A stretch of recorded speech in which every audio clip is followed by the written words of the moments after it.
It is 6:30. I'll call the meeting to order. First order is for agenda amendments, additions and deletions. I don't believe we have any that need to be addressed. Well, we have the bike parade. We do have, I believe, a Brian Ferguson here later. You can do that under Wallingford Day. What's that? Yeah, we do have, you have to decide whether you want to add that to the agenda or not. Yeah, we probably will add that in the public commentary. It's in regards to a skateboard clinic. You need a motion and a second on the pay or for the minutes of June 6, 2022. I make a motion. Second. All those in, any additions, deletions, corrections that need to be made, any commentary on those minutes? Good. Hearing none, I'll call the vote. All in favor of accepting the June 6th minutes, say aye. Aye. Aye.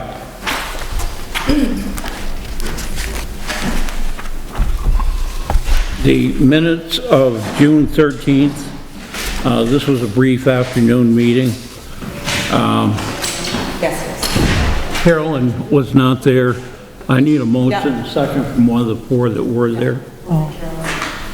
Make a motion to accept. Second. All in favor of accepting, do we have any discussions first of all?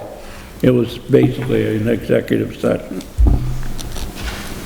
Hearing none, I'll call all in favor of accepting, the four of us. Aye. Aye.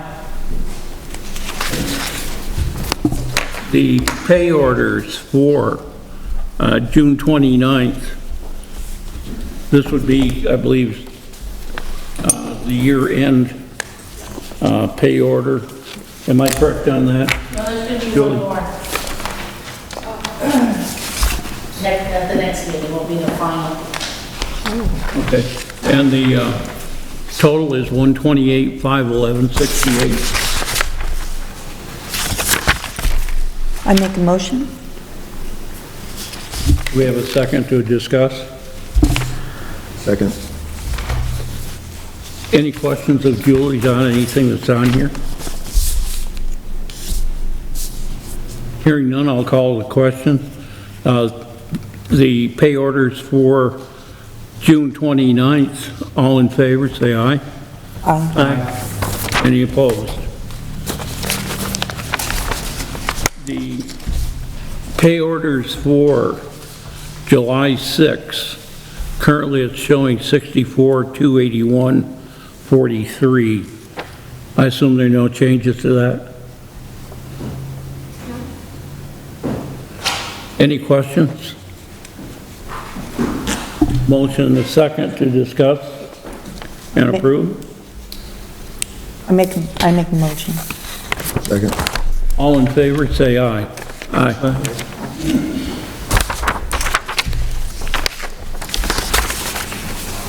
Honorable mentions.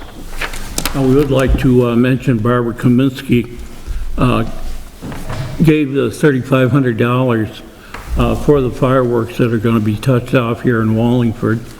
Thank you very much, Barbara. We have a notice that we have received a $2,500 safety grant from the state. This would be applied for safety equipment down to town garage. Additionally, we have a $27,000 grants and aid.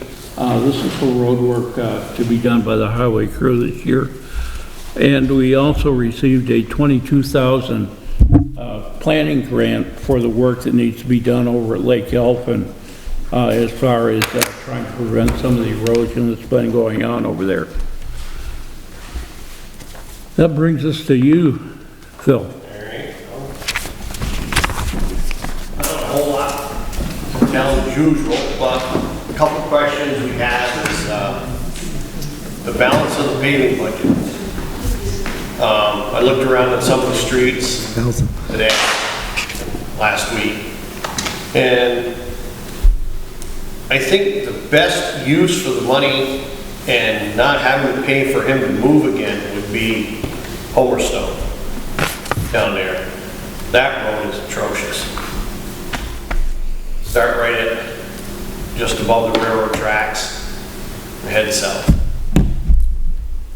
Till the money runs out. I don't know if there's anybody else that has a better spot, but. Would he be willing to do that at the same price, or? Yep, as long as he's got to move back in somewhere. So he didn't want to move multiple times. No, he didn't want to start, say, down at Timber Hill Estates and end up on Nash Drive. He wanted to move once for the and stay there. So I think it'll probably take care of the balance of the budget to do that section down through from, I think it's the old Wickham pit where it stops, railroad pit now. I think that's where one of the tire stops and it turns to dirt by Donnie Gadet's and Tominski's house. Would he be doing that with just one pass, or? No, It would be two I'm pass? sure it'll be too fast. Yeah, it's a narrower road.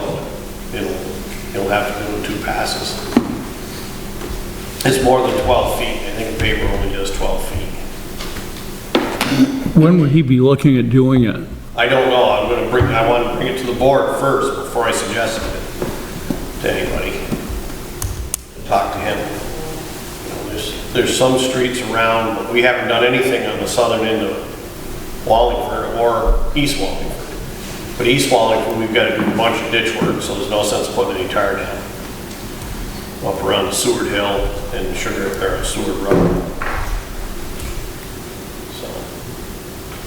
If he were to do a Seward Hill, would he be doing that at the same price? No. No, You'd have to move him twice. I'm sure Yeah. he would put a move in there. That's why I'm trying to find one place where I can put him and not have to pay a charge, moving charge. The only thing I can think of is on Creek Road, right as it transitions into the gravel. That's gnarly right now. I don't know if that's us or Clarendon. That's Clarendon. That's Clarendon? Yeah, we stopped right at Bromley's, just before Bromley's Farm. Okay, And actually, that's Class 2 road. That's state. that's state. Okay. Come back with a figure first, Well, yeah, I get a figure from them when we pick the road. because the state gave us extra 9,200. That we haven't done anything with. Maybe. No, just they gave us extra money. Oh, okay, well, something to kind of. I mean, I don't know if they want to. Yeah, that's, I didn't even know about it. We don't use it to be carryover, but Southern half of Deerfield Drive is getting really rough too. Up around the turn. No, just coming into the development, you turn to the right, Yeah. that whole strip from there to the corner is really rough. Did we do part of somewheres in there last year? No, we went to Waldo. No, I suggested it again, but last year we didn't do it. That's another thought, it's just, I'm trying to figure a spot where we can park him and not have to move him too many times. Let me get some figures from him, if it's okay with the board, down there first and then over there where you are and see what we can do.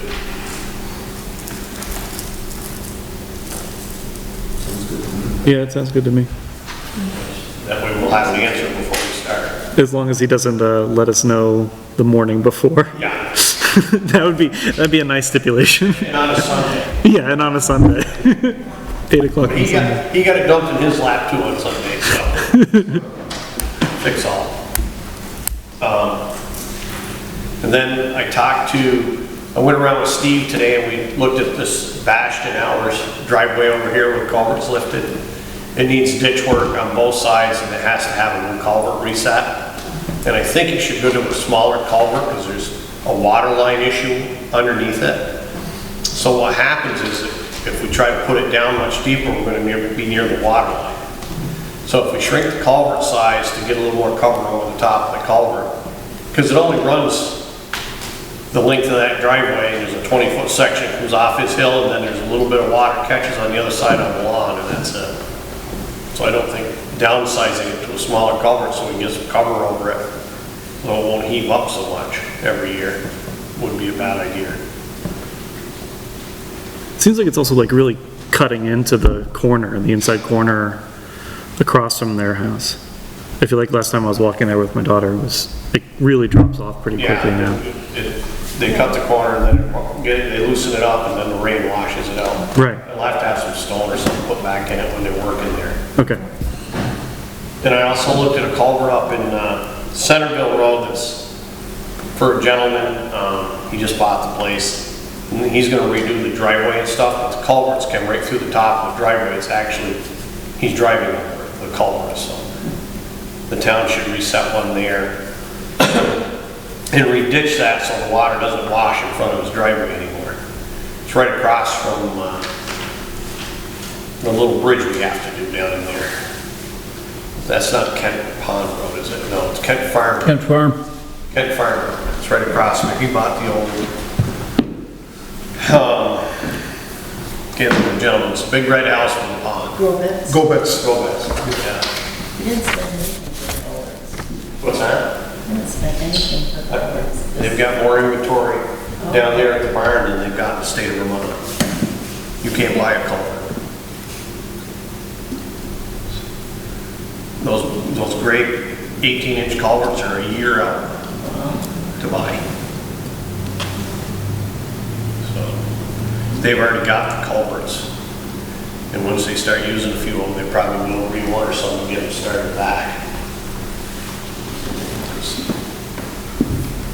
And the only other thing I talked about with Steve is doing some ditching on Seward Hill. That's washed out, plugged up the culverts again. It needs to be re-ditched. He stone lined it last year. It's just plugged right solid and running right out into 140 again.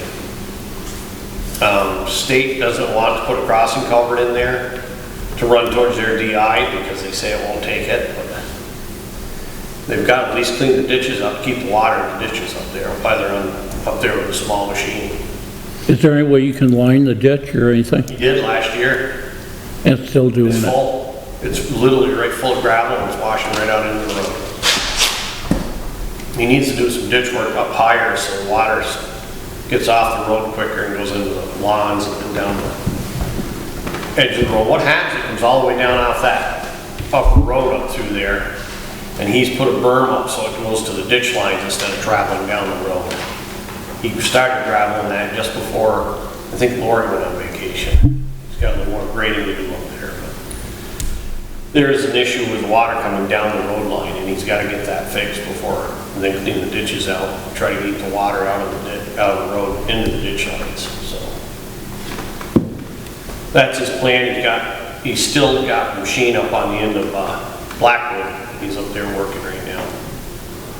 And the grader's up there, and then he's gonna come down through with it. But it's gotta rain a little bit before he gets some grading done. It's too dry to grade. We haven't had a heck of a lot of it lately. No, he hasn't been able to grade for 2-3 weeks because of Mother Nature. We do have, we just got announced that we had 27,000 in grants of aid. Is that for the bridge project at the end of No, April? it's brand new, so we don't have the executed agreement yet. That may take, I don't know how quickly the Seward Hill ditching. It's possible we could use some of this money to do that. Okay. But we need to wait till we get a state executed agreement, but we do have 27,000 for Okay, well, that'll road definitely work help and us there. culvert replacement. Yeah. That's about all I've got. I don't think there's anything else going on. Okay then, any questions anybody has for Bill? Nope. Moving on. Public comments. As I mentioned, Mr. Elwell is here. He's our animal control officer. He apparently had a call over the weekend. I'm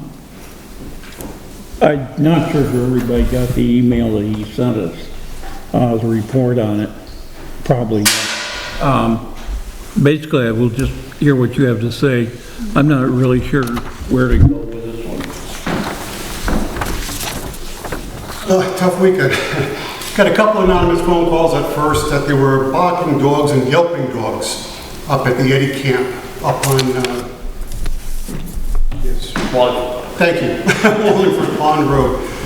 When I got there was 2 dogs in the back. One was a vicious pit bull I couldn't get too close to. He was on a choke chain, tied to just a static line, tied to a refrigerator. He did have food and water in his bowl, not too worried about him at that point. The other dog was a young boxer. I took pictures of the whole scene. The animal, she had quite a good injury on her neck. She too had a choke chain, but she wrapped herself around a tree 100 times. She only moved about 8 inches in every direction. That's the one that was yelping for almost a day and a half, according to the neighbors. In addition to that, looking at her, she was very friendly, maybe about a year-old boxer, beautiful little dog. But aside from the neck injury, her ears appeared very infected, not taken care of. I was concerned about that. She had no water, she had no food, couldn't even reach them. Even after I unwrapped her from the tree, the 2 bowls were 3 feet further away. I can't say she pushed them that far or the owner just didn't care. I don't know. But I immediately went down to Max, picked up some water, came back to at least give her something. 2 quarts of water just going immediately. I mean, she was very dehydrated. I made the decision based on the injuries she had, the violations as far as how they tied her up. Neither one had any shelters out there. I took her to Eastwood Animal Clinic to have her checked out, had her neck looked at, and an overall just assessment from Dr. Bruce over there. At that point, I did not know who the dog's owners were. There was just a camp, locked up solid. The neighbor says they haven't seen anyone in a couple of days. True or not, I don't know. So I had no one to contact. I contacted the state police, not knowing who else. The officer came up, I believe he was a canine officer. He concurred with me that dog, actually both of them, should have been removed in the condition they were left. So I wanted to hear that from him before I took it upon myself to remove the dog and take it away. He was supposed to call me back within the hour to help me pick up the pit bull. I was going to catch it with a catch pole. He was going to use his vehicle. We were going to bring it to Rutland Humane Society. Before that happened, an hour and a half went by, he never called back, didn't know where he went. The owner reached out to me. At that point, I told him, at this point in time, it's under police investigation. You're not getting your dog back today. I didn't tell him where the dog was. I mentioned it's in a shelter. I didn't want to get Dr. Bruce over at Eastwood Animal Clinic involved. He was a little irate, but I says, give me a day or so, please take their time. And needless to say, I had nowhere to go. I called the Rutland Sheriff's Department. The police, VSP was very nice and polite, but they more or less washed their hands. We don't take care of citations or taking care of health complaints. Got to reach the sheriffs. When I reached out to them, oh no, we don't service Wallingford on Sundays. Monday? No. Today? Tuesday? Call him again. He also get back to me within a couple hours. He never did it. When I called back, oh, he's off duty, he won't get nobody till tomorrow. So that leaves a whole bunch of questions for me. The owner called me, he became irate with Sandy. He called the state police, he called the sheriffs. Actually, he went there in person, raised hell with them. I'm standing my ground. I mean, if it's solely up to me, he shouldn't have pets, but that's not. But what I'd like to Selectboard to think about, it's not going to be resolved overnight, but I had a few questions that would help. Number one, I don't have names or emergency numbers to reach out for any type of direction should this happen again. Holiday, weekend, off hours. That's one thing. Two, any resources. Have we ever thought about mutual aid with other animal control officers in the town that might have a vehicle? Should I have had to transport that vicious pit bull? I'm not going to put him in the car behind my back seat with him grabbing my neck. I just don't know. Anybody else around here might have a van, a cage, anything I could have used, or have somebody drive and assist me. Something to think about. More resources should that happen again. I know at one point I was told there might be a kennel here somewhere. Yeah, in the basement. Okay. I mean, I was never shown where it is, how to get to it, do I have access to it? I don't know any of that. So I'm at a loss there. So a little bit more direction and help with that would be helpful should I need it for dogs in the future. And I've taken dogs, housed them in my household once in the past, not knowing what else to do with them. Humane Society used to be a fantastic outlet. They're now closing. They don't have no emergency numbers. They're no help to me. I have no other resources what to do. I don't care if it's a simple violation, but with what I've seen over the weekend, those dogs definitely need to be removed from those owners.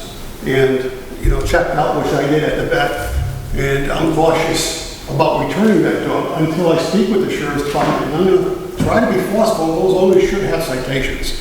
There's 4 or 5 different Vermont statutes that they're breaking the way that the condition of that dog was. So I'm hoping everyone's on board with that. But in the meantime, I get a customer or a dog owner who's getting more and more irate. Where's my dog? You know, law enforcement works slow in this thing. What can I say? That's all I'm telling him. So that's where I'm at. One last thing which would resolve a lot of this is helpful or not, I don't know, but with my law enforcement background, if I even go, I checked into it, if I even go to the State Police Academy up here at my own time for a couple of days, they will give me the authority and permission just to issue citations in violations of Vermont state law so that they don't have to get involved, which they half the time they won't, they're too busy for things like this. I can resolve these by issuing that citation to the individual right then and there, walk away, it's done, without having to take a dog, unless there's signs of actual abuse. But it will resolve the issue, it will, you know, give them what they need. Sometimes it's just simple education, I can verbally do that, but if it's a gross violation, to be able to give out citations on the spot to the owners before I hand them their dog, it's an option, just something to think about. You probably already said this, I might have missed it, but you said that you could give out citations if what was in place? The select board in the town of Wallingford, if you give me the authority, and that's given to the state of Vermont State Police Academy, they will accept me into the academy for, I think it's 2 days max, something like that, just to refresh, make sure I know the laws of the state, which then gives me the authority to give out citations for animal control violations. And the select board would have to give the approval for this? Yes. Okay. Yes. Yeah, you acting under the authority of the town of Wallingford. Would that change the contract arrangement we have with you now? You don't have a contract with me. I'm just, you know, volunteering my time with you guys for a stipend every year.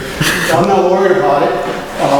More so just on your end and on our end in terms of if anything went wrong. Because I mean, I think you did the right thing by involving the state police when you went up there before you took them. Yeah, without talking to any of you, I didn't know what else to do. I had to get somebody else to correlate my opinion and my, you know. I think that was a really good and smart move. I just don't want you to be put in a situation where you have this new authority and then something else kind of goes wrong. I'm just trying to think of the well-being of you and the well-being of the town for if you did something like this. I would not do something to put myself in jeopardy, number one. Oh, yeah. I'm smarter than that. But I do think that sometimes, you know, carrying myself the way I do, I'm good with people. If it's a matter of I think it's going to escalate, I'll back off what the law enforcement's with me. If it's not, there's a little education, here's your ticket, just like speeding. Yeah. You know, here's what you should be doing in the future, make sure it's done, I'll check up and wait to make sure those things have been done. Everybody's good and happy, but you're still gonna pay the fine for what you've done. Right. Because it's a violation of statute. So I think that's a good way to go, but it's only a suggestion to you guys. And that's just my goal list that I had to go through that will resolve some of these things in the future. And more particularly, I'm interested right now. In this case I'm working on, I still have an irate dog owner. I don't feel he should be getting the dog back until the one. I talked to the sheriffs. I can't insist, but I'm going to strongly suggest they back me up. I do have the photos, as well as my report, that they give this person a citation. If they do, fine. We know who he is now. Right. And once he gets the citation, fine, I'll pick the dog up and hand deliver him if I have to. But I don't think it's wise for me just to go, get the dog, oh, here you go, no problem, no slap on the wrist, no nothing. The way the injuries were on the dog. I need your opinion on that. Because ultimately it'll work for you.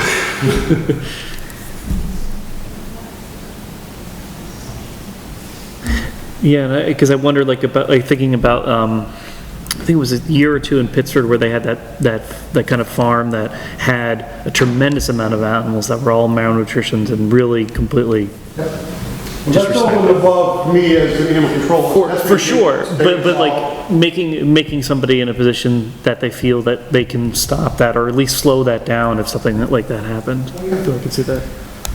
I guess Nelson, you would have the most intuition about this. First of all, Vermont's animal laws are probably among the worst in the country. I'm sure that's going to get back to me. There are a number of questions that he's raised right here that I don't really have the answer to. First of all, I believe it was 1995 or 2005, there have been two different pieces of legislation. One removed town constables from being law enforcement officers unless they were trained police officers. In that, it made no exception for a animal control officer to have law enforcement authority. Without law enforcement authority, we probably don't have a legal leg to stand on for entering a property to examine an animal, be it a horse, a dog, a cow, whatever. If we can't make contact with the owner for permission to enter the property, I don't think we have a standing to enter that property. Probably if you would convert through a physical observation, perhaps binoculars, the violation could be seen, then you would have grounds, probable cause to call the state police. They would be likely to be the most authoritative entity to enter the property if necessary. I don't doubt that we may have a good standing in the condition of the animals being in jeopardy of their life. But again, I would be hesitant to go on the property to determine that. Certainly, if you had the complaint from a person, that would be cause to go to them immediately and request assistance, which is probably the basic guideline I'd go to first. From my point of view, when I got to the scene, I went to the front door of the home, not to try to get a hold of somebody there. From that position, I could see the animals. Within reason, that if you go to the house and there's obviously nobody there, I wouldn't go on the property. I would just call the state police and tell them that you were referring a complaint to them. That isn't probably the advice I'd like to hear, but I think that's where you're probably the safest in going. As far as veterinary payments, I'm not sure how that would be handled. Certainly, I think the outcome of this has gone as well as could be expected. As far as identification stuff, there are a number of places out there where we can probably obtain some kind of a official identification. That's always been a problem with everybody. I think actually probably 15 years ago I had a badge that was made up for the enforcement officer, but obviously now that you're no longer allowed to enforce the law, that's kind of a punitive thing that could happen. One of the last seminars that I went to at city's coordinator was the fact that they can, every town, even though you're not a constable, the state police, when I talk to them, verify that. But as an animal control officer, with the select board's approval, you're not a constable, but you can give ordinance citations out in the town that you work for without being a constable or a law enforcement officer. Something like that.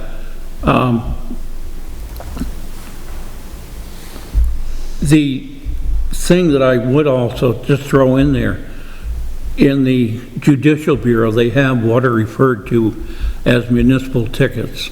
Sandy is familiar with them as she is an issuing officer. You as a dog warden, I would assume, would be an issuing officer too. She has a book, and we can probably obtain a book of tickets. They do require a number of different items. Most of that stuff we can get. For example, you have to have the driver's license number, the guy's name or the person's name, the address, a number of things, same things you'd find on a traffic ticket.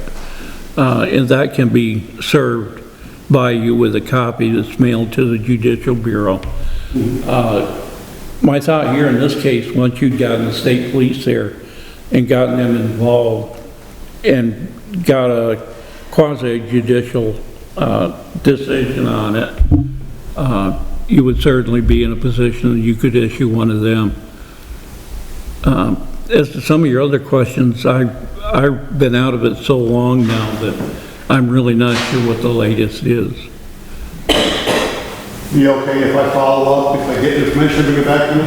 Definitely. I will have Sandy check to see if you're automatically, or if we have to name you as a issuing officer.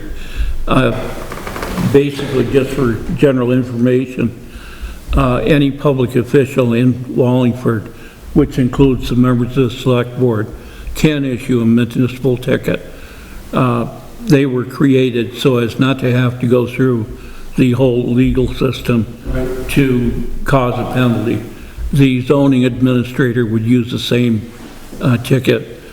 I think we have in our ordinances a schedule of fine. I think if I remember, it's a $25 first fine, perhaps 50, and then 100 for a second and third offense. And there is a time statute on that. I believe 6 months or a year. But that's all stuff that is available. In this case, I was just very concerned because I just don't feel good giving the dog in the condition it is back to the owner and say, okay, goodbye, you're all set. It was totally sad to see the situation you were left in, and it's like there's no remorse. You just irate about the whole thing, and You might check, I don't know if she'd be on the internet, but there's a lady that's basically the head of the SPCA in Vermont by the name of Joanne Barbo. And she normally is an instructor for the state that gives a course for animals. I just went to the course. I know who she is. Yeah.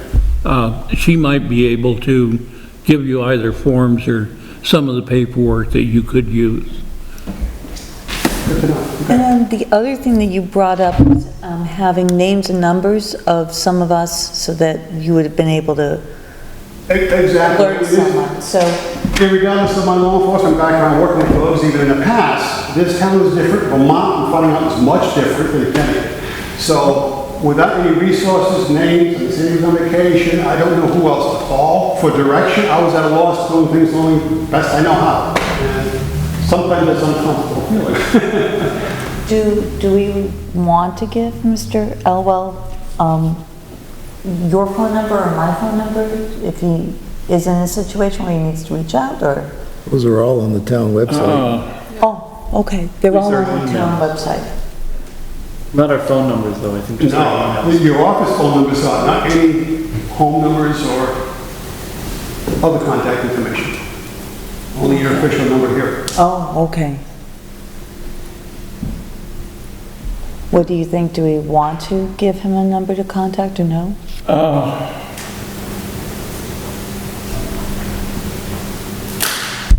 The only thing that lays me out in limbo is even the police don't want to get involved. You know, the sheriff's kind of lazy, don't want to really get involved with this stuff anymore like they used to. And BSP, absolutely not. We don't deal with animal problems anymore. We're happy to come up. We concur with your decision that dog should be removed, but that's all I'm going to do for you. Goodbye. So That's where I'm stuck. Quite a handful. Right on the contact page of the website is all of their phone numbers. Home numbers, those are these numbers. Okay, I'm wrong. There we go. Thank you, Bruce. Put it in one place. I would suggest, though, that you do research I will, yes. a little more and then come back to us at a future meeting and we can, I'm gonna try to reach out for some other animal control area as well, see what they do, see, my biggest thing too is mutual aid or something, I can use a vehicle if needed Right. for vicious dogs. That was a big one over the weekend. So, Yeah, also, and I can give you, I'll email you the contact information, but the former dog warden and patrol officer now runs a dog rescue. I'm sure she must have resources in the emergency where she could come help pick up or whatever, transport as well. wonderful, okay. Is the last thing with any of the game wardens, the actual, like Vermont forest wardens, would they have any Game authority? wardens will only do wildlife. Only wildlife, okay. I tried that too. Didn't want to do it for you.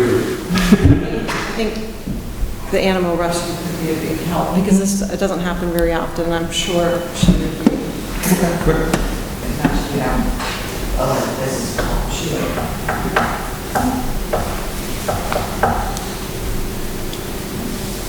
all I have. The Wallingford Day fireworks request, I believe everybody has a copy of the permit.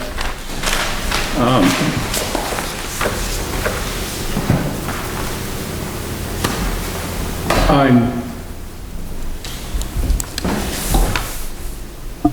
not sure where, I'm assuming that Mike, yeah, he signed off on it. I believe all we have to do is sign off that it's acceptable at this point. Do I have a motion second for us to do the signing? I make a motion. Accept and sign. And a second? I'll second. All in favor, say aye. Aye. Okay. Thank you. Anything else on Wallingford Day? There's an update, and then there's some question about with the rec committee, but I think, I don't know if we'll bring that. I think maybe we could table the discussion about the rec committee, if that's all right. You mean the...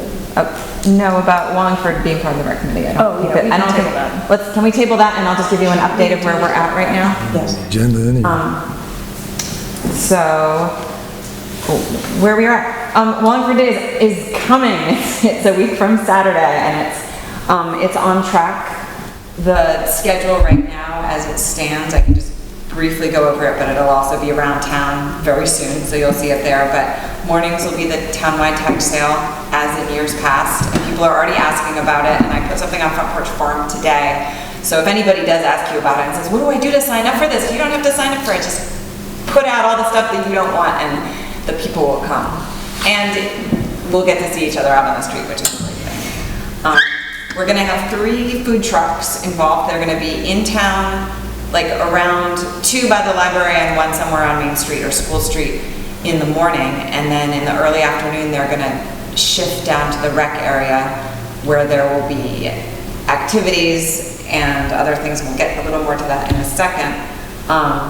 And then at 5, the DJ will come on and he will provide us with music until 9, which is when the fireworks. There's not going to be much break between the fireworks, and that we've talked to, when I was getting Mike to sign the fireworks permit, we also talked about coverage for the fireworks just for safety, and they will not be down there because they need to be able to get out if there's any emergency anywhere.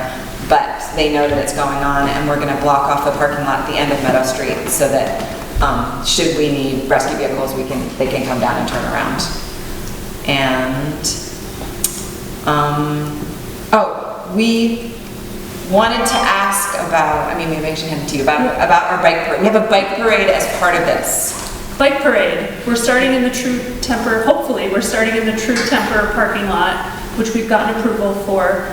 And kids are going to decorate bikes, and then we're going to go down Railroad Street to the park So the question is can we put cones at the ends of each street warning that we will be having a parade down Railroad Street with a little sign that says detour or something of that nature.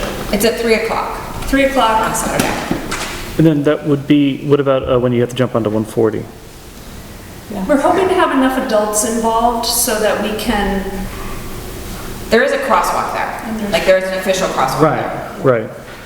And we wouldn't, yeah, I mean, if they get on, if at the bridge is the only tricky part, I think. It's a terrifying over the crossing. bridge, we'll go The into bridge. the park. Yeah, Oh, no, the little the bridge. little bridge, the Roaring Brook Bridge. I mean, there, if you want to funnel people onto the sidewalk. We could do That's what I- sidewalk at that point. There's enough sidewalk there. Not on the bridge, there isn't. Well, that would have to be a one at a time across that little sidewalk, you're right, it's a narrow sidewalk. But, yeah, we'll see. Wait, so, but you would be going to the fields though, right? We'd like to get down to the park where there will be activities, wiffle ball, Right. balloon, stuff, yeah. Okay. The 140 is the one, I don't know about what we'd have to do for cones and blocking that off, but, the 140 would be the only one that I'd be worried about. Just making sure, because it's like what we talked before about the lines in the road, that people don't take that turn in a safe way possible. Consolidate the parade and at the fire station, and then be careful as we go down to the park. We could take Railroad Street, everybody convene at the fire station, and then guide the kids through that part of town. And do you have to cross at the bridge? Can you cross at Florence Street? No, okay. You have to go over the bridge to get to the bottom. You gotta get to the bridge. I mean, the only other option, I think, would be moving the decoration to Meadow Street, having them parade down to the end of Meadow Street, around the outside of the rec field and back. So it would be like more of a rec area parade, which is what we did the first year. We did have a rec parade and that was where it took place. But ideally, we could have it a little bit more through town.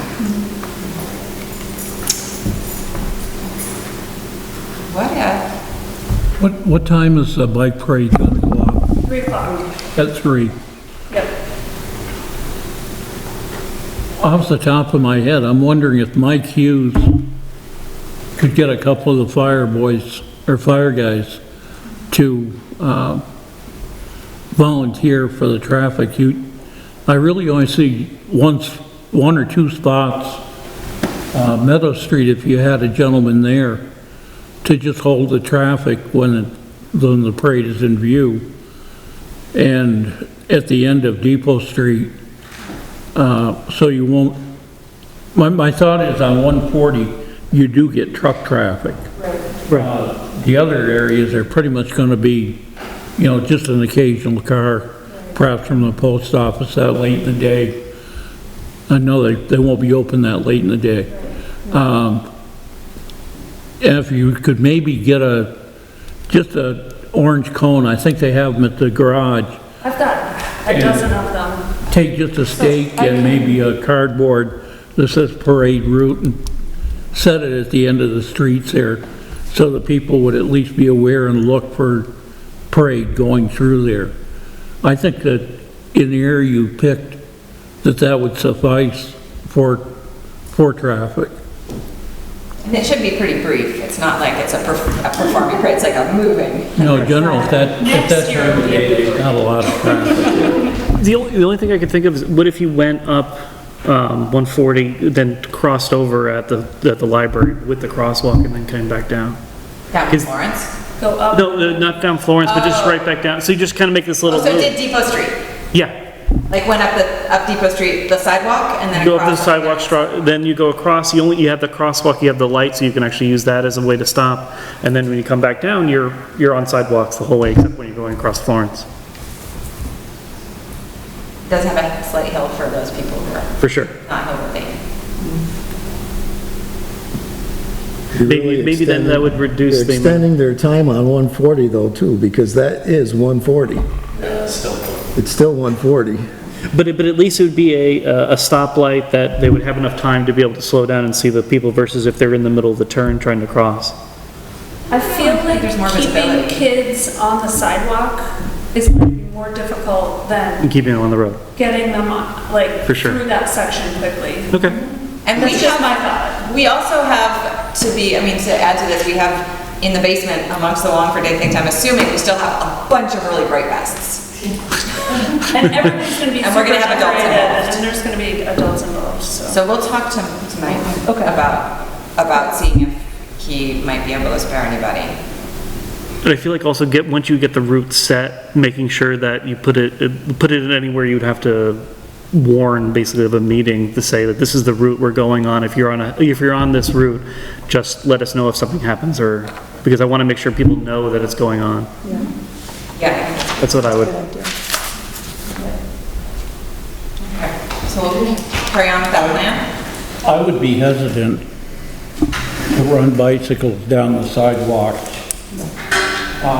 Saturday's obviously a weekend day, and if you spend any time at all in downtown Wallingford, that's really one of the main days that we get tourists here. That are looking at the Rotary building, that are going to Sal's, that are parking, going anywhere. I would much rather see them go down Railroad Street than No, for sure. than the sidewalk. Yeah. Or even downhill at all, that's a good point. The uphill, it might be challenging, but the downhill, the control issue. To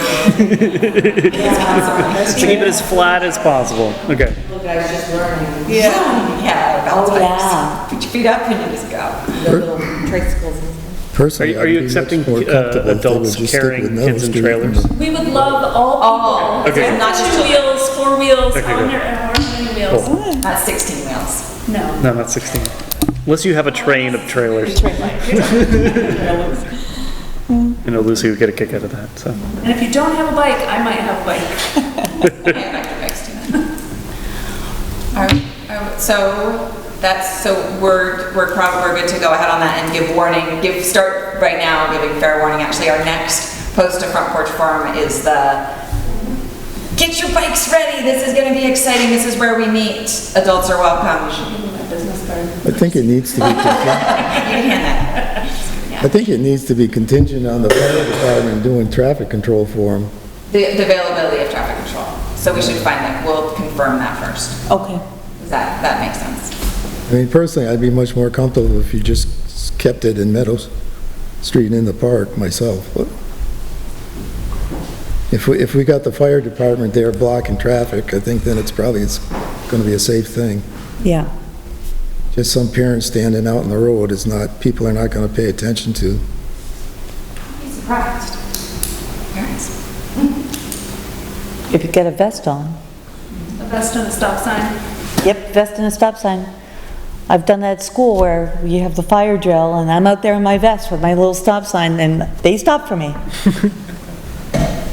Okay, so then maybe having two people, having one right at the bridge, so that you can tell people to slow down that it's going there, or four people, yeah, and then one maybe almost always up at this crosswalk on 140, and then the two people on either side of it. Bright vests. Maybe some road flares in each hand. Road flares. Just going like this. Yeah.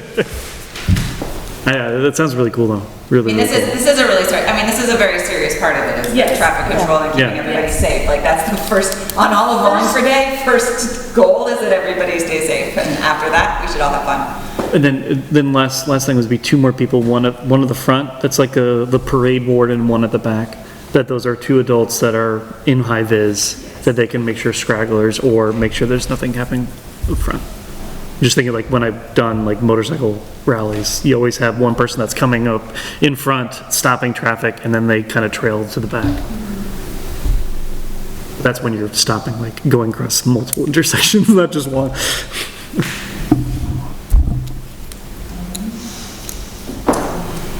And So we're good? I would like to second the gratitude to Barbara Kaminsky for helping support our fireworks again this year. And for everybody who's put work into bringing Wallingford Day back.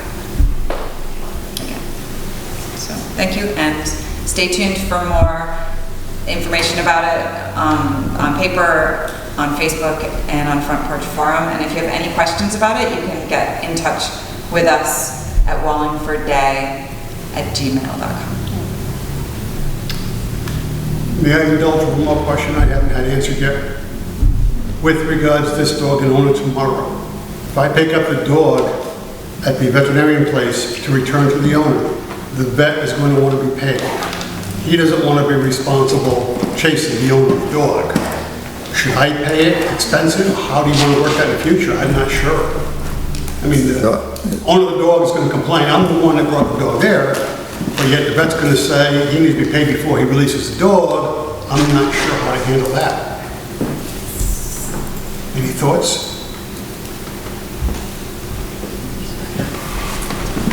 Up to the owner to pay for his dog, as far as I'm concerned. What'd you say, Bruce, again? As far as I'm concerned, the owner should be paying for his dog if he's not taking care I of it. totally agree, but I don't want to put the vet in the middle of it, is what I'm saying. Because it's not his Would it issue. be possible to reach out to the owner first and say, the vet's going to need payment for return of the dog, it's this amount of money, and before it gets any further, find out because if the owner really wants a dog, then the owner needs to pay to have the dog back. And I think maybe talking to the dog owner first would be the way to go. If you need to find out the price, you can find out Oh, I the can price. find that out first thing tomorrow and have that. But And I then I don't want would to get say- the vet in the middle of this, so I would take the dog. The vet knows me, he'll trust me. But I still need to get paid somehow for that dog before he's But released. I would say, once you know the price, call the dog owner and say, I'm getting ready, but you'll need to pay this amount of money in order to have the dog returned to you. But then what if they don't want to pay that money? Yeah, that's, Then they don't get the dog back. I mean, I don't know. But then Yeah, that's the question, is what happens if I'm thinking that because the dog owner wants a dog back, the dog owner's gonna pay to have the dog back, but do we need to have a backup plan on that?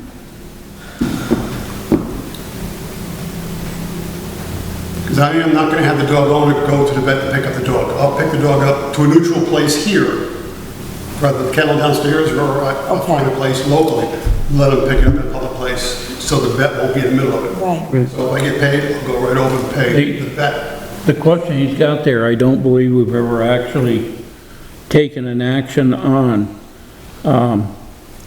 Normally, the dog would be picked up from the Humane Society, Gotcha. and the agreement with the Humane Society is that the owner would have to make the payment before, and if it's a matter of the dog vaccination or that type of thing, they have to present the vaccination and the registration to them. If they still need the registration, they have to come here and get it before they can go obtain the dog back. Okay. Both these people are not Holly residents. In this Just case, camping. where the dog is at the clinic, I don't believe the Humane Society will make any kind of an arrangement to get the dog to theirs. So it will be problematic of how the dog gets from the veterinarian to the, and honestly, I don't have an answer to that. I mean, I don't mind going tomorrow, I'll bring the dog to the Humane Society myself, that's not an issue. Yeah. I just want to be sure But- there's no confrontation needlessly. The thing that comes to my immediate mind here is, I've taken our dogs and stuff to the vet, and it's not usually cheap. You know, so I can't picture our animal control paying for it even temporarily. And I'm not sure that the vet will take it on a basis of possibly being paid. Yeah, he's- I don't have a good answer for him. Would Rutland County hold the dog until the vet knows paid? Could they take? The animal control? Would Rutland County Humane Society collect the vet Yes. payment before they release the dog to the owner? I don't know that. I was gonna suggest just calling them anyways, because this wouldn't be their Yes. first time handling the situation. Yeah, I'll reach out to them tomorrow. This whole thing. Okay. The vet might, If you explain the situation to the Oh, I vet, did. he might, The vet was actually very upset at the condition of the dog, and says that owner never should get the dog back, number one. But that's neither here, that's his opinion. But professionally, I mean, he's gonna wanna get paid if I take the dog out of there, whether I bring him to the Humane Society or bring him to the owner, either way. But I don't feel I wanna get this irate owner and the vet together, 'cause that's not right. Yeah. And Dr. Bruce's office is one that Humane Society uses normally. So, It's wonderful. so between the two places, they probably already have something established, it's worth talking to. Okay. They may already have a separate maintenance. Well, Bruce still has the dog. Right, no, but I mean, between the two, I'm figuring out Yes. payment and returning to it. It could be, I'll reach out and ask. Yeah. I would start there because there's probably already something between the two business and That sounds good. Yeah, because the only way we could theoretically get, if for some reason the town decided that we wanted to pay for it, and then we would be then charging this pet owner, that's basically a citation, right? In almost a way, like you're, Yeah. this is a fee that you're paying because, yeah. Yeah, It's basically it would be an expense at that point, an expense that you need to get reimbursed for before the dog's given back to him. Right, and then it'd almost be like an impound lot, like the idea of like, you're paying, And that's exactly what your ordinances in the city says. Right. The expenses associated with the dog need to be paid full before you pick it up. right, That's why I was saying, should I pay for it, and then let the town recoup that via that road that's already in place without getting the vet involved? which if you said that it's a Mount Holly resident, then that might be more difficult. Yeah, so I mean, if he doesn't, if we do another route, he can just disappear with the dog, we'll never see anything. But if we can hold it based on what's already in place in this town ordinance, he has to pay the town the vet fee and whatever citations are involved before he can take the dog out of here. That's already in your bylaws in the city.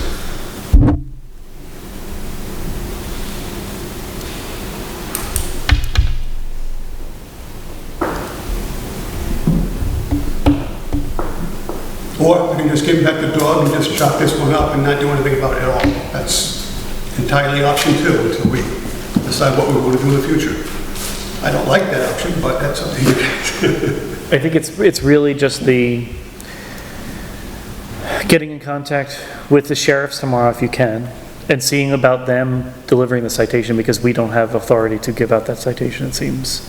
And then also conferring with Rutland Humane Society and the vets. And then, Unless Sandy can find out tonight if I am authorized or can get authorized to give out an ordinance violation citation.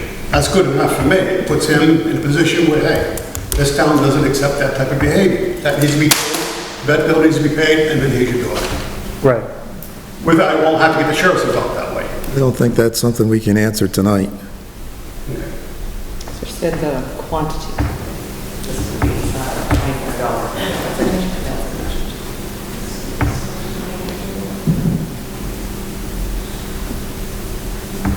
I don't believe that as a town, we can issue a blanket statement that we would be responsible for any veterinarian costs. I think that would have to be between the veterinarian that took the animal into care and the owner or the Humane Society.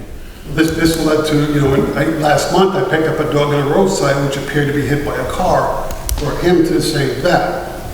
That one was gratis.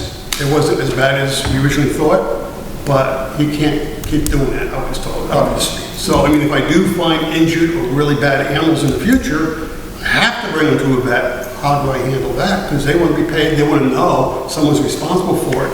At this time, I don't know who the owner is. So I don't know how the town wants me to proceed with that under those circumstances. I think it gets really squishy-squashy if we do anything other than have him pay. And maybe he can pay over the phone or something like that to the vet beforehand, and you can maybe go pick it up so there's not that physical or that face-to-face confrontation. But I don't think we shouldn't be a clearinghouse for that vet bill.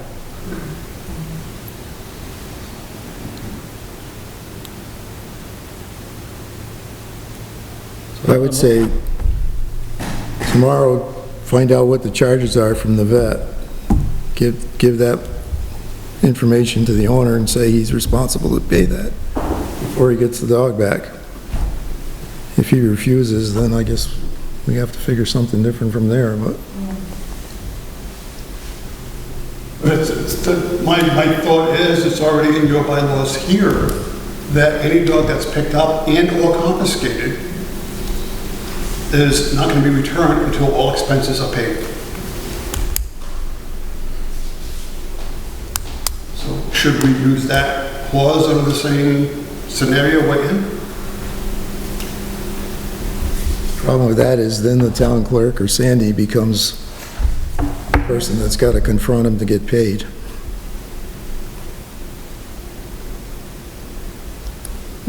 I don't like that. I don't like confronting him on a, open basis. Here's a dog in one hand, here's a check in the other, one thing. That's how it has to be done.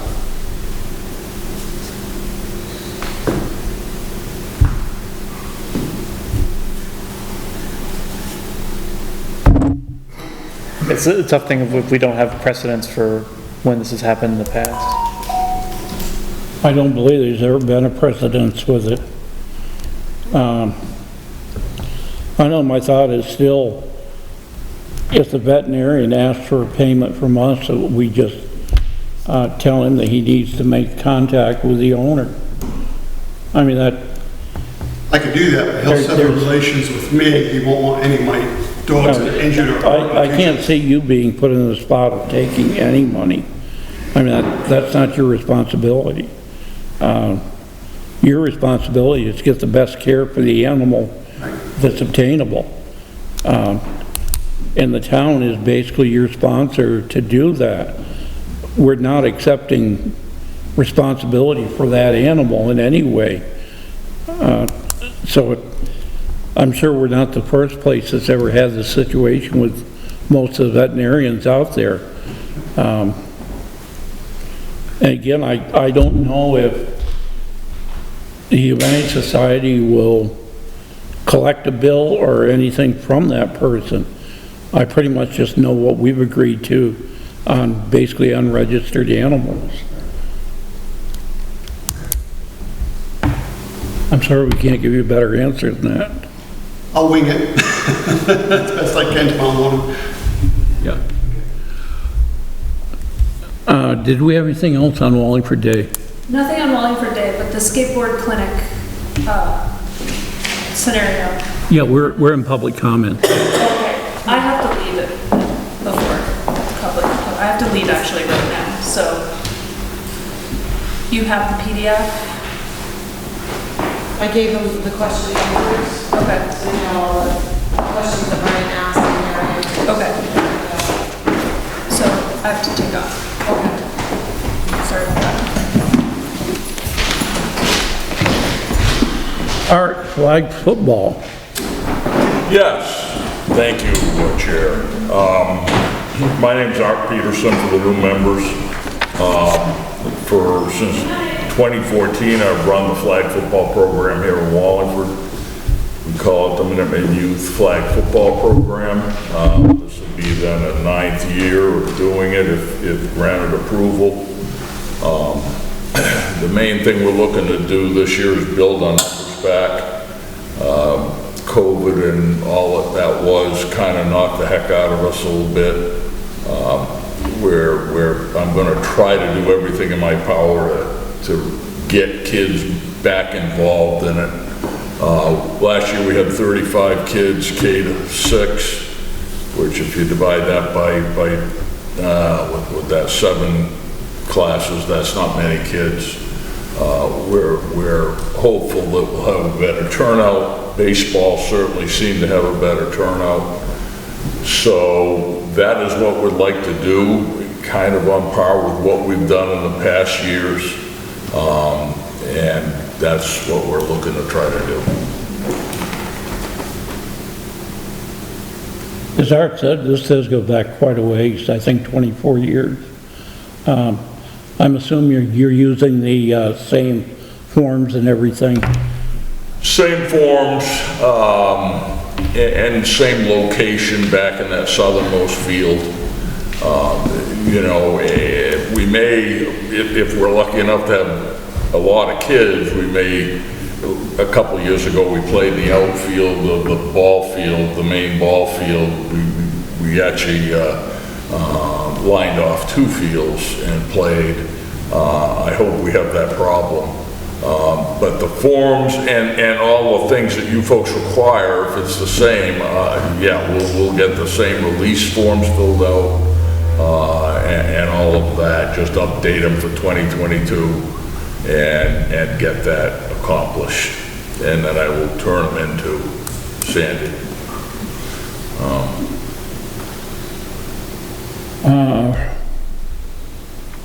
I don't think I've really got any other questions for him. Does anybody else have anything for Art? Basically, I think we just have to approve their use. Of the field, basically. Yeah, for the field in there. Okay. Everybody okay with this? Yeah, it sounds good then, Art. Whatever you'd normally do, go ahead and administer. Yeah, thank you very much, appreciate You it. still have a key to the gate? Pardon me? You still have a key to the gate? The hearing's terrible. Do you still have a key to the gate? A key? I think I do have that key. We just want to make sure you keep that gate locked. Yes, yeah, we never go out there, quite frankly. I notice now you have rocks Right. instead of the fence, which is fine. But we usually carry the stuff out, we don't Alright. go out. Thank you, yeah. Yeah. Energy Committee appointment. Thank you, Art. Thank you. Currently, they interviewed Anthony Fahui, and apparently they were unanimous in their recommendation. Basically, it's for I believe it's just a 1 year. No, actually, it's a 3-year appointment. Does anybody have any commentary before we? Is everybody okay with him? I think if they were unanimous, I feel like, unless we have some direct knowledge of this individual, I feel like we go It's with already that. on the building committee. It's on the building committee. Okay. I guess my only concern is it's not If we're an good agenda. with it, we'll unanimous. Bruce, was Elton? there? I That think- wasn't on the agenda, so should we just table that till the next meeting? Yeah, it was on the memo, but it's not on the agenda. It's on the memo, but it's not on the agenda. Should we table that till the next meeting? Just do it, appoint him at the next meeting? It was not on the agenda. Okay.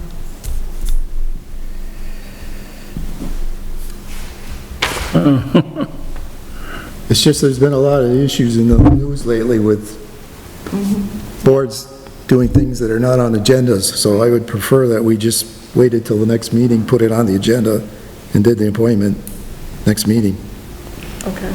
Okay, Bruce, your statement's noted. Are we good with putting this off to the meeting on the 18th? I don't see a problem with that. Yeah, sure. Okay, we'll bring it up again on the 18th. All right. Thank you, Bruce. Eagle Eye. Eagle Eye to shame down there. Got it, attaboy. Just nervous Nelly. Brian is not here. I think Sandy's made everybody here aware that the skateboard, they're looking at doing a skateboard clinic, the rec committee. Morgan had mentioned. But I think she had to leave. She had to go. She was going to talk about it, but she had to leave. Okay. We're all aware of it. I just learned of it, I believe it was today, or, I think it was today. Personally, I'd like another week or so to look at it here. Can we move that to the next meeting's agenda? I'd be fine with that. I'm wondering, there doesn't seem to be a date. Is this like every Saturday, starting when? I'd like a little bit more information on what they're proposing. It's a Saturday, so does that really mean just one? Well, that's what I'm wondering. It's not very clear as to the duration. Is this the only information we've received on There's some of that on this form that Sandy has. I'll ask her to make copies for everybody. All the questions aren't on there, but And it would be nice, is this Brian Ferguson that they're talking to? It'd be nice if he came and talked about it, if he's the one conversing, and this is all we received. This is going to say what their plan is or what they're hoping to do. And I don't really understand the 80-20 split. I'd like to know more about that. Sandy and I spoke briefly about that. One of my concerns was, yes, the 20% is supposed to come to the town, but where is it going to go to the general fund? Are they planning on using it within the rec committee? Do they have some other purpose in mind? We don't want to be defeating our own idea. We've got some questions. Yeah.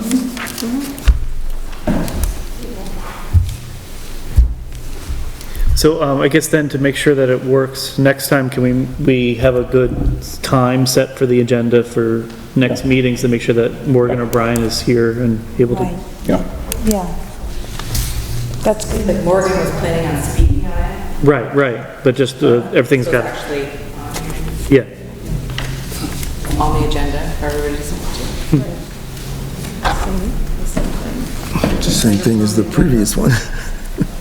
Do we have any other select board comments or concerns? I had something that came my way a few days ago.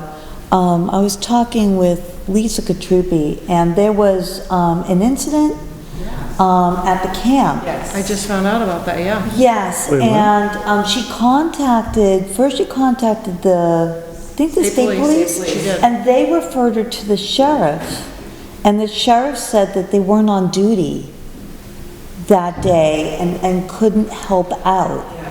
And it was a very concerning situation. My daughter was there. And so what I'm wondering is, we get 25 hours a week with the sheriff.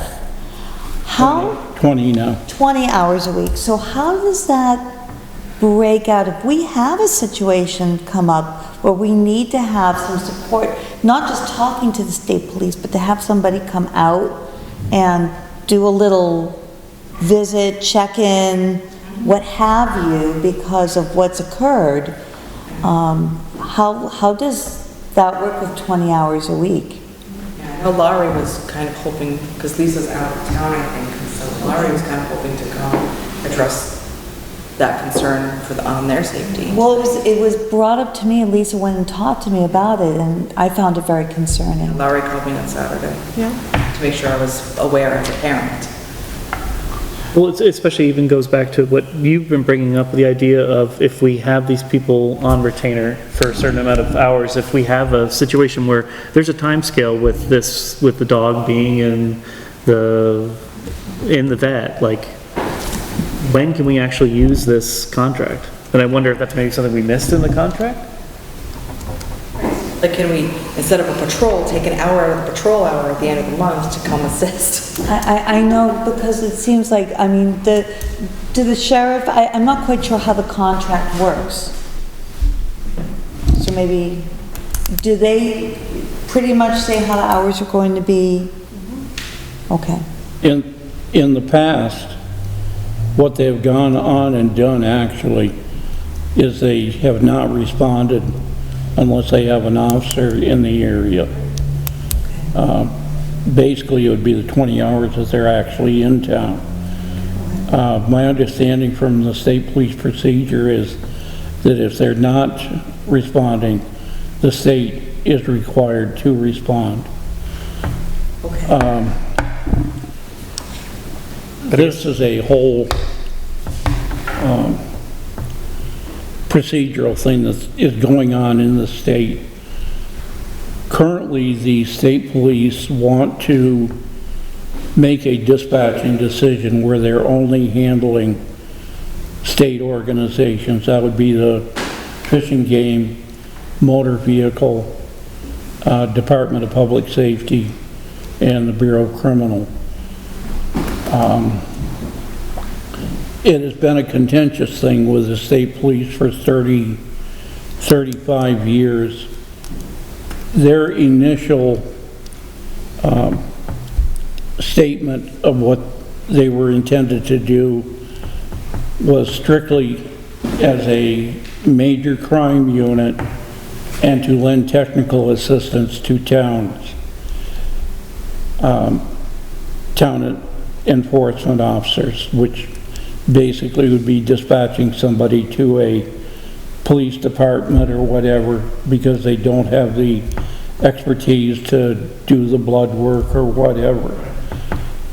So for really the last 30 years, they've had a problem with responding to small incidental calls in town. The sheriff has looked at it, that if they're not on duty and mandated to be in that town, they're not interested. Certainly some of their officers would respond if notified. I think this is something I need to talk with David again about. It's certainly not what our residents are looking for. I understand a lot of the problems here. The sheriff has a limited number of certified officers that are completely certified full-time. I believe he's up to around 10 or 12. Many of his officers are part-timers that are only certified to handle certain particular items.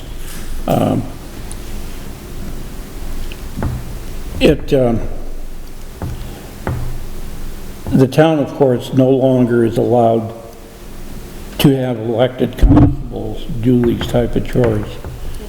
For 20, 25 years, we could do it. Unfortunately now, it's not within the realm of what, as you heard me explain to our dog warden, it's not within the realm of what they can do.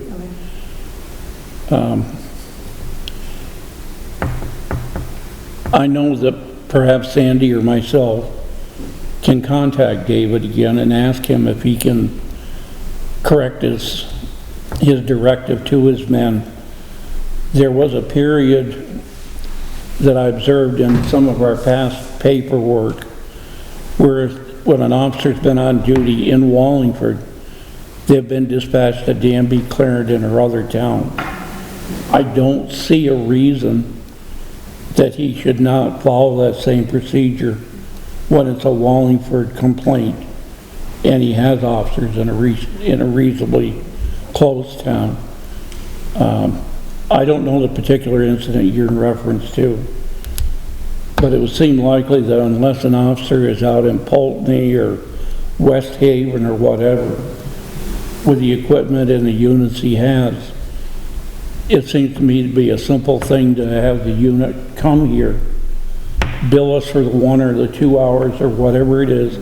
He's certainly billing us for court work. He's billing us for time out at the office to do paperwork. My thought is he can certainly bill us for doing something that's actually a law enforcement activity. But And can we also maybe think, like, especially if, so I don't know exactly what happened at the camp. It was a threatening situation with a juvenile, where it really was, with our current state of things, and everybody's saying, if you see something, say something, this event that was described to me certainly fits into that category, and it does. It would have been extremely beneficial to have an officer come out and to do a little outreach on it. I think understanding what the complaint was, I got it also. Okay. I think an immediate response was what should have happened, because I think it required more of a enforcement action at the beach, securing that area to be certain that it was not a continued event. Exactly. To me, it was a matter of possible civilian injuries resulting or worse than injuries. So I guess then when, people in Lisa or Lori's position, making sure that they know procedure, so if they contact the state police and they then say go to the sheriff, and the sheriff says we're not on this day, knowing that they can go back to the state police and have the backing of the town, I guess. So we should definitely share that with them, that they can always go back to the state police and then say, Yeah. if this was to occur again, hopefully it will not. But no, but I think, but even, yeah, I think it's always good to have steps in place, especially Yes. for people in those situations where you don't think it's gonna happen, but it might.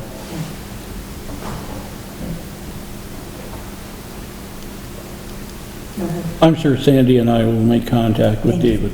Great. Thank you, Nelson. I just have one thing, Nelson, for, the other day I was over at the park and a tree had fallen down. I'd emailed Sandy and Julie. The tree had fallen down like right on the porta potty there. So it's been they got the new porta potties in, but I just wanted to shout out to let me get his name right, just so I have it, because I have it here. Well, it wasn't that it would cut down, it actually fell down. But somebody went ahead and like removed the, Yeah, so tree. that's what I wanted to call out those two people for what they did. Sorry, I had it up and then I lost it. I know one was Jesse, who is the man who lives right next to the park. So like on the line with all the trees, there's the house there, right at the edge of 140.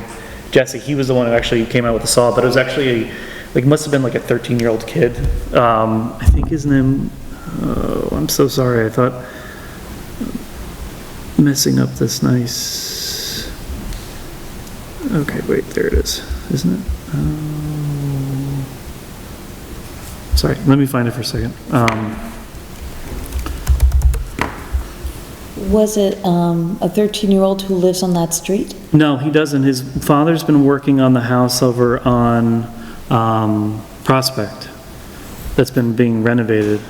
His last name's Cody, C-O-T-E. Oh, here it is. Okay, cool. So it was Jesse, and then the young man Aiden Cody. And I just wanted to, I know we have the recognition part, and I just didn't get a chance to say that. Aiden Cody. Aiden Cody. Okay. He was just on his own, he was there, and he was starting to take it apart, he was starting to move things over, and then Jesse, who's the neighbor, who's right there, those trees are like right on the edge of his property, he came out with an electric saw, and they both worked together to really move it out, and I just wanted to make sure they had some recognition, because it was Are the trees actually on town property? I think they are. It's a whole line right where the fence is. And I think they're technically, like, it's that weird thing where there's kind of, there might be on Jesse's, but he had a big limb that came down in his yard from those trees. I know Bob was there when I was there, and he was looking at the trees.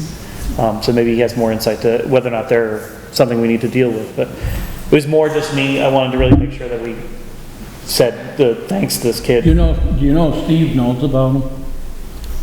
It's Steve, Steve Lampert. Road foreman? no, I don't know. What? It's on the parking lot. Okay. You got it? Yeah. Okay. But I just wanted to, it was just really a selfless thing that this kid Yeah. was he just came on down on a scooter and started working on it, and it was Excellent. nice to see. Yes. As long as we don't get a bill. I don't think we will. I don't think we will. I don't think, hopefully he's not that industrious. I have one thing I wanted to bring up, Nelson. With all the fireworks that are blasting away yesterday, there was definitely something going on over at the lodge. And I think we need to give the Prudential Committee a reminder that when people are having fireworks displays over there, or they need to come and get a permit. I'm sure, there was stuff going on all over town, and there weren't any permits that ever came by us, so, as a board, so. But it goes You can on. get a word with Mary Ann maybe tomorrow. I will. Yep. It's still early in the summer, there's still going to be more. Goes on all the time, so. Oh, I definitely heard the fireworks last. Just a quick word to mention here. Sandy's let me know that we have requests for information regarding emails from Ms. Williams.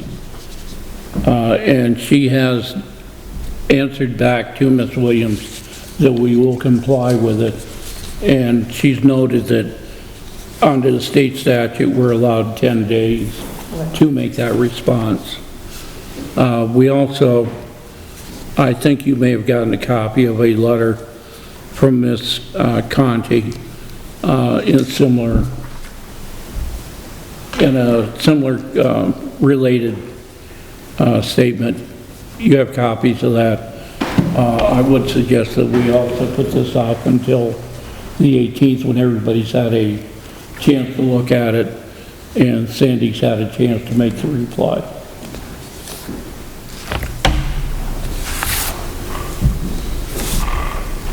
That brings us down to the executive session.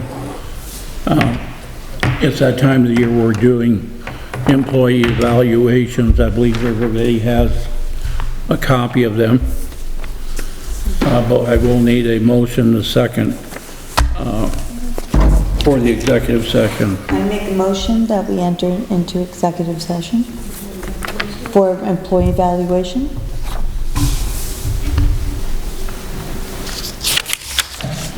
Second, anybody?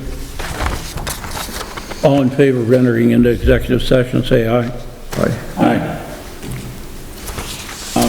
The result was that we went over the evaluations.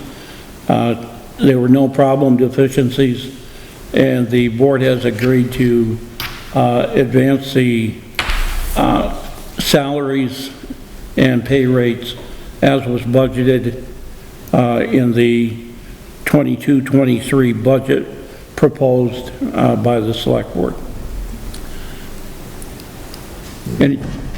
Any motions Should that be a motion? to adjourn? No. I'll make a motion to accept,